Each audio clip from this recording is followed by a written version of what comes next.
On Christmas, I returned home and was horrified to find my grandmother curled up alone in a pitch-black room with no heat. Her body was ice-cold and her breath was faint. My name is Sylvia Mercer, a 29-year-old financial analyst. I had just driven 3 hours down Interstate 25 from Santa Fe to Albuquerque to surprise my family, only to step into a freezing house that felt like an abandoned tomb. Panicked, I wrapped her in a heavy wool blanket, restarted the central furnace, and rushed to make her a cup of hot milk. After she finished drinking it, she slowly regained her strength, her trembling body finally relaxing against the pillows. She looked directly into my eyes and delivered a chilling confession. Your parents and your younger brother abandoned me so they could fly to England. They deliberately turned off the heat, planning to sell this house after they returned, fully believing I would be dead by then. Thank goodness you came home in time. My blood ran cold. Before I could even process her horrifying words, she gripped both of my hands tightly, her eyes filled with determination and desperation, then whispered, "Help me teach them a lesson they will never forget for the rest of their lives." If this story grips you and you want to see how justice unfolds, hit that subscribe button and ring the notification bell to join our community today. The radiant heat from the radiator slowly filled the bedroom, but the chill in my heart only deepened as my grandmother spoke. My grandmother, Lillian Mercer, gestured toward the small mahogany nightstand beside her bed, her breathing still somewhat raspy as she urged me to open the bottom drawer. Inside, beneath a stack of old leather-bound journals, rested a heavy steel lockbox. She reached into her cardigan pocket, pulled out a small brass key, and handed it to me with trembling fingers. When I opened the box, I found the original warranty deed to the house alongside property tax statements and an official title certificate. Grandma Lillian looked up at me with profound sadness in her eyes and explained that this $400,000 adobe house in Albuquerque belonged entirely to her under sole ownership. My grandfather had purchased the property decades ago and transferred the title exclusively into her name before he passed away, meaning neither my parents nor anyone else held a single legal claim to the deed. Grandma Lillian squeezed my wrist tightly, her voice hardening with absolute clarity as she told me how my mother Rita and my father Joel had spent months trying to coerce her into signing a quitclaim deed to transfer the home over to them. When she refused to surrender her only asset, they stopped buying her basic groceries, refused to fix her broken plumbing, and gradually isolated her from the rest of the family. My younger brother Levi, a 24-year-old who had never held a steady job in his life, had been openly boasting to relatives that he would inherit the property by the spring. Grandma Lillian revealed that 3 days before Christmas, my parents and Levi packed their luggage for an extended 2-week vacation in London, purposefully switching off the main breaker to the heating unit right before locking the front door behind them. They knew the freezing desert winter temperatures would do the dirty work for them while they were comfortably overseas, allowing them to return home to a tragic discovery and a clear path to liquidation. Sitting on the edge of the mattress, I felt an overwhelming wave of fury wash over me as the full reality of their wickedness settled in. To verify her horrifying account beyond any lingering shadow of a doubt, I pulled out my cell phone and placed an international call to my mother in England, making sure to hit the record button on my screen. When Rita picked up after 6 rings, her background was filled with the bustling noise of a high-end department store in central London. I kept my tone neutral and asked her where she had left the spare keys to the house heating system, mentioning casually that I had swung by Albuquerque to check in on the family. My mother did not ask how I was doing, nor did she express a single shred of concern for her own mother's well-being. Instead, she responded with an icy, impatient sigh and told me to stop snooping around places where I did not belong. She coldly asserted that Grandma Lillian was old, stubborn, and likely resting comfortably, warning me not to mess with the household thermostat before she abruptly shifted the conversation. In the very next breath, I heard Levi laughing loudly in the background, shouting at my mother to hurry up and pay for a pair of designer leather boots he had just picked out. Rita quickly told me that they were extremely busy enjoying their holiday, instructing me to leave the property immediately and return to my apartment in Santa Fe without causing any unnecessary trouble. When the call disconnected, the silence in the dimly lit bedroom felt suffocating, but my tears had completely dried up. Any lingering sense of filial duty or hesitation I had harbored toward my family vanished in an instant, replaced by a cold, unwavering determination. I looked at Grandma Lillian, who was watching me quietly with tears glistening on her fragile cheeks, and promised her that I would handle everything legally, methodically, and without a single grain of mercy. She placed the warranty deed directly into my hands, giving me her full blessing to execute her wishes and sell the property out from under them before their flight touched down back in New Mexico. At 8 o'clock the following morning, I arrived at the downtown Albuquerque office of my estate attorney, Gavin Thorne. Sunlight poured through the tall glass windows as I sat across from his heavy oak desk, placing the original warranty deed, title documents, and medical evaluation records directly onto his table. Gavin Thorne put on his reading glasses, systematically examining every single page for any potential encumbrances or title defects that could slow us down. After 20 minutes of silent scrutiny, he looked up with a reassured expression and confirmed that Grandma Lillian held absolute sole ownership over the $400,000 property. He clearly stated that because no other family member appeared anywhere on the legal land register, my grandmother possessed the absolute right to sell, transfer, or liquidate the asset without seeking permission from anyone else. Understanding the extreme urgency of our situation and the tight window before my family returned from London, Gavin immediately picked up his phone to leverage his local professional network. He contacted a reputable private real estate investment firm in New Mexico that specialized in acquiring residential properties as is for cash. Within 3 hours, a senior representative from the firm met us at the house, walked through the rooms to inspect the structure, and presented a firm all-cash offer of $395,000. To expedite the transaction before the holiday season ended, both parties agreed to waive the standard home inspection period and accelerate title escrow, closing through a trusted local title company. To build an unbreakable legal shield against any future lawsuits or accusations of elder abuse from my family, Gavin took extraordinary precautions during the closing procedure. He arranged for a licensed independent forensic psychiatrist to conduct a comprehensive mental capacity assessment right in the living room. Additionally, an official caseworker from Adult Protective Services was brought in to observe the entire proceeding and record an official deposition. Under high-definition video recording, the psychiatrist asked Grandma Lillian a series of rigorous cognitive questions regarding time, place, personal finances, and familial relationships. My grandmother answered every question with complete clarity and undeniable sharp intent, explicitly articulating that she was acting entirely of her own free will and expressing her firm desire to sell her home to protect herself from further abandonment. The caseworker documented her horrific living conditions on Christmas night, noting the turned-off heating system as evidence of willful neglect by her cohabitants. With the psychiatric evaluation certified and the Protective Services report fully documented, the legal risk of any future claim regarding undue influence was completely neutralized. Gavin then produced the legal paperwork to create a new financial vehicle tailored specifically to secure her remaining years and safeguard our family legacy. He drafted a comprehensive, irrevocable trust agreement naming me as the sole trustee and establishing my future descendants as the primary beneficiaries. The trust structure was engineered so that neither my parents nor my brother could ever access, contest, or claim a single penny of the assets under any state or federal statutes. By late afternoon, Grandma Lillian signed the final closing deeds alongside the trust documents, her hand remarkably steady as she put ink to paper. The investment firm immediately wired the full purchase amount of $395,000 directly into the trust's newly established institutional bank account. The title company recorded the new warranty deed with the county clerk shortly before offices closed for the holiday weekend, officially transferring ownership of the house to the corporate buyers.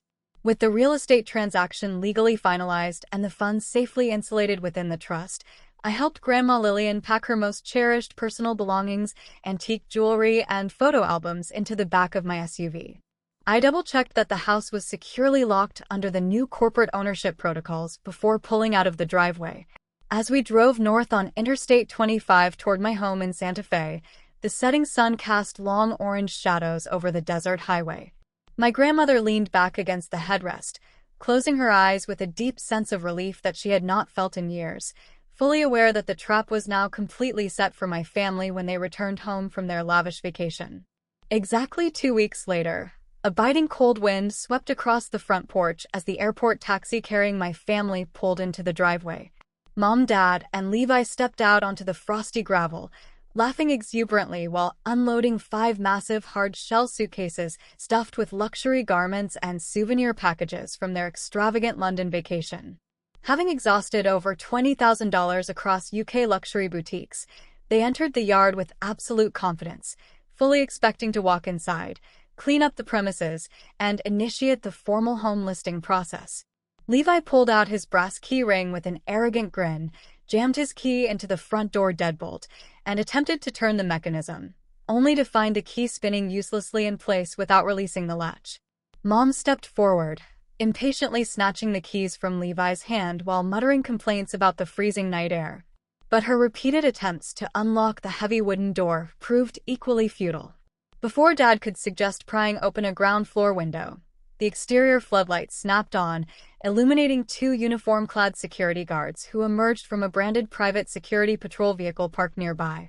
The lead security officer stepped onto the porch, displaying a formal legal notice stamped by the Albuquerque Municipal Authority, and calmly informed my startled family that the property had been legally sold to a private real estate holding company 2 weeks prior. He sternly added that the entire residence was now private corporate property. All exterior locks had been rekeyed, and any unauthorized attempt to gain entry would result in an immediate arrest for criminal trespassing. Panic erupted on the driveway as the grim reality shattered their foolish grand plans. Mom completely lost her composure, screaming hysterically at the security guards while pounding her fists against the solid wooden front door until her knuckles turned red. When the guards warned that local police were already dispatched to the scene, Dad grabbed Levi and dragged my hysterical mother back into the idling taxi. Within minutes of fleeing the residential street, my cell phone began buzzing frantically on my kitchen counter in Santa Fe, displaying 12 missed calls and a barrage of unhinged text messages packed with profanities and legal threats from my mother. She screamed into my voicemail, accusing me of orchestrating an illegal conspiracy, demanding to know where her mother was hidden, and threatening to involve law enforcement to put me behind bars. I allowed the phone to ring unanswered throughout the late hours of the night, maintaining total emotional composure, while reviewing the legal record log sent by Gavin Thorne. The following afternoon, I sent my mother a single concise text message agreeing to meet at a neutral downtown coffee shop, provided that Dad and Levi remained present without creating a public disturbance. When I stepped into the brightly lit cafe, I found my parents and Levi sitting at a corner booth, looking completely disheveled, exhausted, and visibly shaken from spending the night in a cheap roadside motel. The moment I sat down across from them, Mom leaned across the wooden table with bloodshot eyes, slamming her palm down while demanding an immediate explanation for the locked doors and missing house title. She venomously claimed that I had stolen their inheritance while they were overseas, shouting that Grandma Lillian was an incompetent old woman who had no legal authority to alter the property arrangements without family consent. I remained entirely relaxed, taking a slow sip of my warm tea before looking directly into my mother's furious eyes. I calmly informed them that Grandma Lillian was currently resting comfortably in a spacious, fully heated private residence in Santa Fe under my direct care, completely free from the cold neglect they had subjected her to on Christmas night. I pulled out a fresh stack of notarized land transfer receipts, alongside the recorded county clerk filings. Sliding the paperwork across the table so Dad could examine the official seal, I explained in a clear, measured voice that the Albuquerque property had been lawfully sold to an institutional cash buyer, meaning the title had permanently transferred away from our family line forever. As Dad stared in total disbelief at the legal signatures, while Levi slumped back into his seat with a pale face, I watched the fiery rage in my mother's eyes dissolve into pure, overwhelming shock. Less than 48 hours after that tense confrontation, formal legal notices arrived in my mailbox. Mom, Dad, and Levi had officially filed an urgent civil lawsuit in the Bernalillo County District Court against me, demanding an immediate injunction to void the real estate transaction. The court filing accused me of elder financial exploitation, fraud, and unlawful conversion of property, claiming that I had taken malicious advantage of a vulnerable family member for personal enrichment. Through their newly retained litigation attorney Richard Bance, who had a notorious reputation in the city for taking aggressive contingency cases, my family petitioned the judge to freeze all funds generated from the sale and force the investment firm to deed the residence back to them. In the initial complaint document served to my lawyer, Richard Vance submitted a sworn affidavit signed by my parents detailing outright fabrication and malicious falsehoods. They blatantly lied under oath, asserting that Grandma Lillian suffered from severe cognitive impairment and advanced dementia, which allegedly made her incapable of understanding legal transactions. The lawsuit claimed that I had secretly snuck into Albuquerque while they were out of the country, isolated my grandmother from her legal guardians, and coerced her into signing away her lifelong residence under duress.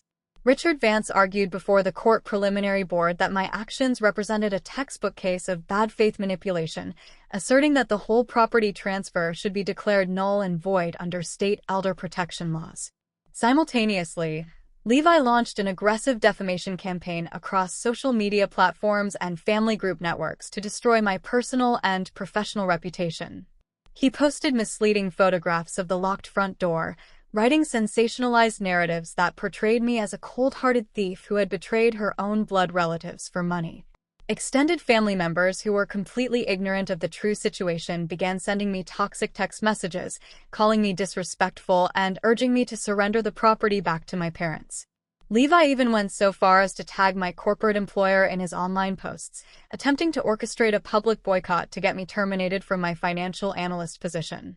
Despite the intense public outrage and the hostile legal onslaught, Gavin Thorne and I remained entirely calm and unbothered by their desperate maneuvers.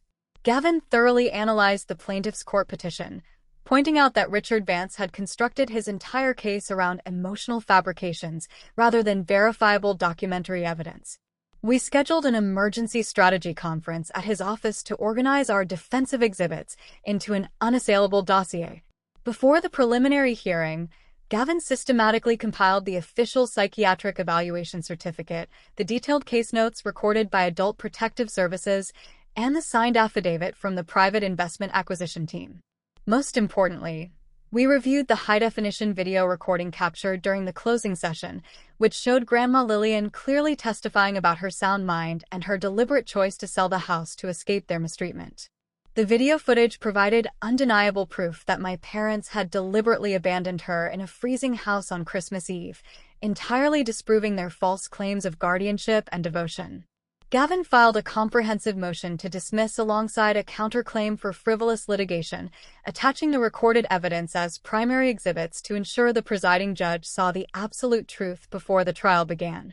As the court date drew near, I made sure Grandma Lillian felt completely safe and comfortable at my Santa Fe home, far removed from the legal noise and public drama created by my family. She spent her days resting in a sunlit living room cared for by compassionate medical professionals, while I managed all communications through legal counsel. Knowing that we held ironclad evidence that would thoroughly expose my family's cruelty under oath, we calmly waited for our day in court, ready to deliver a definitive legal blow that would end their greed once and for all. At 9 o'clock on Tuesday morning, the fluorescent lights in the county courtroom hummed softly as the presiding judge, Honorable Patricia Martinez, stepped up to the bench. The atmosphere inside the gallery was thick with tension as my family sat at the plaintiff table alongside Richard Vance, wearing polished suits in an attempt to project an aura of respectable concern. Opening the proceedings, Richard Vance delivered an impassioned yet entirely fabricated statement, foolishly attempting to frame me as a scheming opportunist who took advantage of an elderly woman's mental decline. He argued dramatically that the court must strike down the real estate sale, void the institutional deeds, and restore sole possessory rights to my parents to remedy what he called a monstrous case of elder exploitation. When Richard Vance finally concluded his theatrical speech, Gavin Thorne stood up calmly from our table to present our defense exhibits to the bench. Gavin did not waste time with theatrical rhetoric, instead playing the high-definition video recording captured during the property closing right on the courtroom monitors. The entire courtroom watched in dead silence as Grandma Lillian spoke on camera with sharp clarity, explicitly stating her sound mental capacity and explaining her firm decision to sell her adobe house to escape systemic neglect. Gavin then submitted the official medical records from the emergency room visit on Christmas Eve, which clearly documented her dangerously low body temperature caused by the shut-off heating unit along with the official protective report generated by Adult Protective Services. As the damning evidence played across the screens, the initial arrogance on my parents' faces completely melted away into sheer terror. Judge Martinez stared down from the bench with growing outrage, her expression darkening with profound disgust as the medical report confirmed that my family had deliberately left an elderly woman without heat in freezing winter weather. The judge cut off Richard Vance mid-sentence when he attempted to offer a weak rebuttal, sternly reprimanding him for bringing such scandalous fabrications into a court of law without verifying the basic medical facts. She declared that the evidence proved beyond any shadow of a doubt that my family had engaged in willful abandonment and cruel neglect while pursuing their own selfish financial interests. Judge Martinez slammed her gavel onto the wooden block, formally dismissing the plaintiff's lawsuit with prejudice, which permanently barred them from ever bringing these baseless claims before any tribunal again. She explicitly ruled that the property sale executed by Grandma Lillian was entirely legal, valid, and unassailable under state law, confirming that the proceeds held within the irrevocable trust belonged exclusively under my sole administrative control.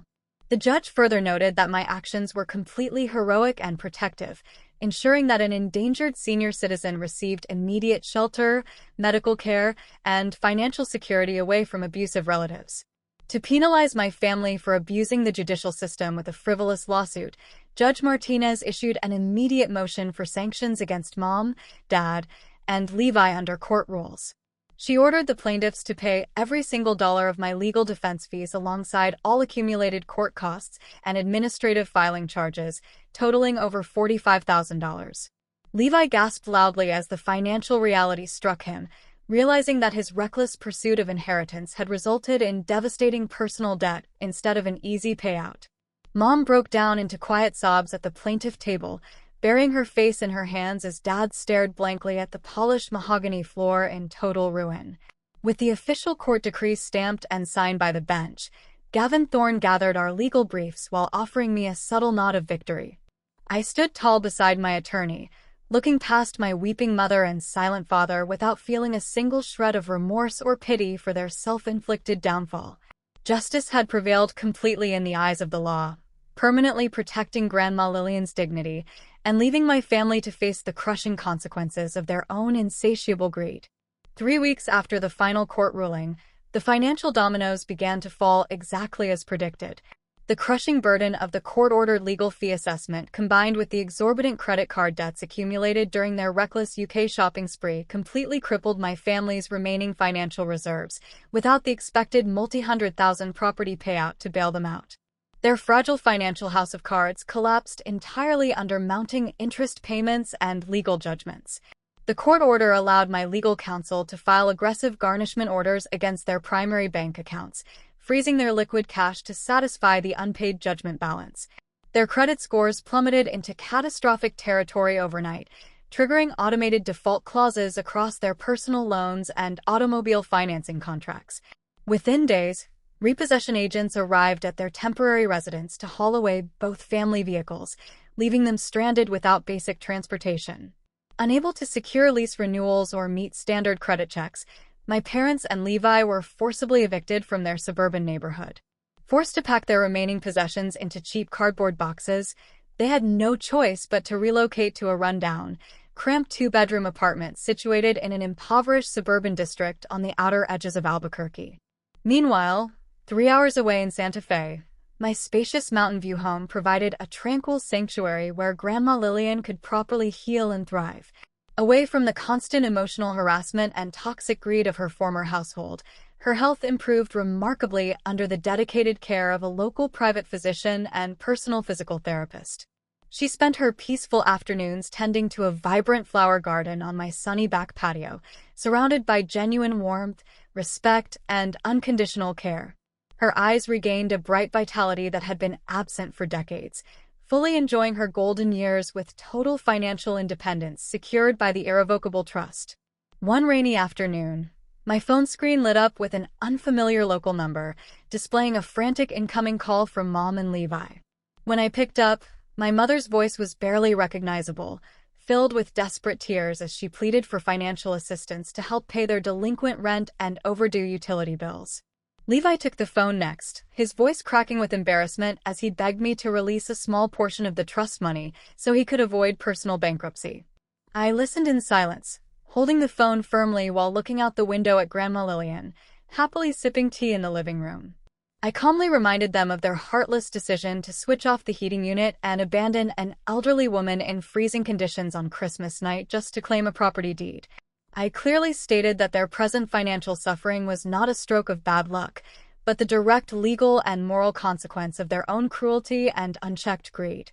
Before they could offer any further excuses, I told them never to contact us again, hung up the phone, and permanently blocked their numbers across all communication platforms. By severing every remaining tie with my toxic relatives, I closed a painful chapter of abuse and ushered in a future defined by peace and emotional liberty. Justice was fully served through the power of the law, proving that truth and genuine affection will always prevail over malicious deception. Thank you so much to all our listeners who stayed with us until the very end of this journey. This story reminds us that true family is built on love, respect, and protection rather than bloodlines or material greed. When faced with cruelty, standing up for justice and protecting those we love is always the right path. What are your thoughts on how Sylvia protected her grandmother and handled her family? Please share your reflections in the comments below.